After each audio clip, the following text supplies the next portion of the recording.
Capital point Rangirkhari সড়কের গর্তে চরম ভোগান্তি। এনএইচআইডিসিএল এর সঙ্গে প্রতিনিধি দলের সাক্ষাৎ।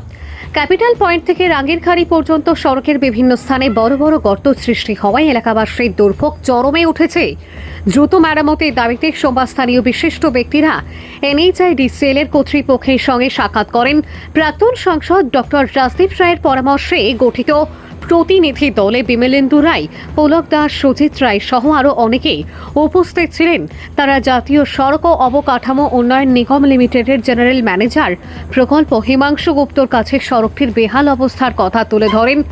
বিমলেন্দু রায় জানান, রাস্তার গর্তের কারণে নিয়মিত দুর্ঘটনা ঘটছে এবং সাধারণ মানুষের যাতায়াতে ব্যাপক ভোগান্তি তৈরি হয়েছে। দীর্ঘদিন ধরে এই সমস্যায় মানুষ ক্ষতিগ্রস্ত হচ্ছেন বলেও তিনি উল্লেখ করেন। প্রতিনিধি দল জানায়, এনএইচআইডিসিএল কর্তৃপক্ষ দ্রুত মেরামতের কাজ শুরু করার আশ্বাস দিয়েছেন। এলাকাবাসী এখন দ্রুত কার্যকর পদক্ষেপের অপেক্ষায় রয়েছে। এনএইচআইডিসিএল অফিসে এসেছিলাম। আমাদের প্রাক্তন সাংসদ, বর্তমান শিলচর বিধানসভার যিনি প্রার্থী ডক্টর রাজদীপ রায়, উনি বলেছেন আসলে যোগাযোগ করার জন্য। কারণ আমাদের ক্যাপিটাল থেকে রাঙ্গিরখাড়ি অবধি যে রাস্তা, এই রাস্তার যে গর্তগুলো হয়েছে, সেই গর্তে প্রতিদিন অ্যাক্সিডেন্ট হচ্ছে। স্কুটি অ্যাক্সিডেন্ট হচ্ছে, অটো রিক্সা অ্যাক্সিডেন্ট হচ্ছে, গাড়ি অ্যাক্সিডেন্ট হচ্ছে।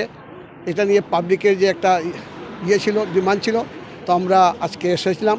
আমার সাথে এসেছেন আমাদের প্রাক্তন যিনি এমপি ছিলেন, ওনার নমিনি পুলক দাসবাবু। আমার সাথে আছে সুজিত রায়। তো আমরা আজকে এনএইচআইডিসিএল যিনি এখানকার জিএম আছেন, ডিজিএম, ওনার সাথে আমরা কথা বলেছি, মিস্টার গুপ্তার সাথে। উনি আমাদের সামনেই ফোন করে ওনার যে আধিকারিক আছে, ওনাকে নির্দেশ দিয়েছেন অতি সত্বর এই রাস্তাকে মেরামত করার জন্য। আর বাকি সম্পূর্ণ কাজ পরে হবে, আপাতত যাতে এটাকে প্যাচিং রিপেয়ার করা হয় সেই ব্যবস্থা উনি করেছেন।